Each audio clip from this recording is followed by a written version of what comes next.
한반도는 과거 일제의 36년간의 치욕적인 식민 지배를 겪은 바 있습니다.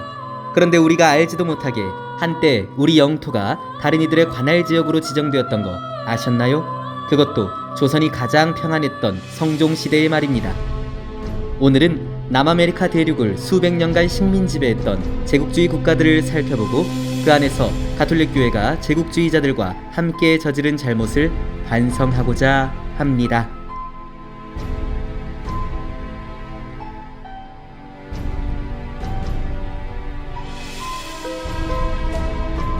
오늘의 주인공은 2000년 교회 역사상 가장 부패한 교황으로 가톨릭 교회에 5점을 남긴 214대 교황 알렉산더 6세입니다. 드라마 보르지아로 유명한 존재이지요.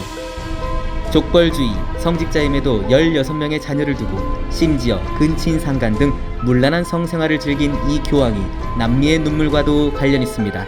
또 조선과도 관련 있지요. 콜럼버스의 아메리카 탐험 이래 대항해 시대가 시작되고 그 선봉에 있던 스페인과 포르투갈은 남미 정복을 통해 엄청난 이익을 얻습니다. 그러나 그 경쟁은 점차 과열되기 시작했고 결국 스페인과 포르투갈은 영토 분쟁에 맞닥뜨리게 되지요. 이 문제는 결국 비가톨릭 지역 관할을 설정하는 고유 권한을 가진 교황의 중재를 받게 됩니다. 교황은 두 나라 대표를 부른 뒤 지도를 펼치고 아프리카 최서단의 카보베르데 섬으로부터 서쪽으로 480km 떨어진 곳을 짚고는 선을 쭉 긋습니다. 바로 이것이 포르투갈과 스페인의 영토를 판별하는 기준, 교황 좌우선입니다. 후에 스페인의 이권만을 강조하였다고 판단되어 조금 수정된 선을 기준으로 양국의 국경을 정하게 되는데 그것이 바로 토르데시아스 조약입니다. 1494년 제정된 이 조약을 통해서 지도에 선 하나를 놓고 세상을 절반으로 나눈 뒤 왼쪽은 스페인, 오른쪽은 포르투갈 땅이 된 거죠. 일본과 조선 역시도 명목상으로는 이 조약에 의해 포르투갈의 관할에 있었습니다. 물론 당시 조선의 임금이던 성종은 그런지도 몰랐겠지요. 엄밀히 말하면 성교의 권한만 각 제국주의 국가들에게 있었다는 것입니다. 그러나 그 성교 관할권을 빌미로 제국주의 국가들은 영토를 획득했음을 우리는 주지해야 할 것입니다. 다행히 그들의 식민지 쟁탈전 이전에 성교 관할권은 교황 직속으로 넘어가고 스페인, 포르투갈의 제국주의 헤게모니도 영국, 프랑스 등지로 넘어가면서 아시아 식민지배의 야욕은 18세기에야 이뤄집니다.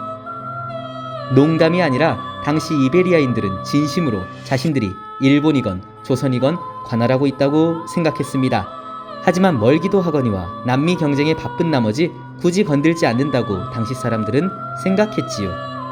그런데 이러한 책상에서 자행된 비극은 훗날 프랑스와 영국의 아프리카 식민지 분쟁에서도 그대로 재현되었고 오늘날 아프리카의 기형적인 국경선과 여전한 내전의 원흉이 됩니다.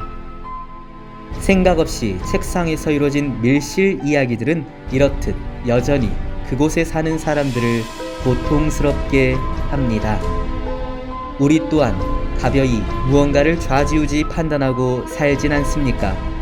중세 교황과 제국주의 국가들의 오만한 독선에 대해 살펴보며 우리의 지난 여러 판단과 생각 또한 되돌아봅시다.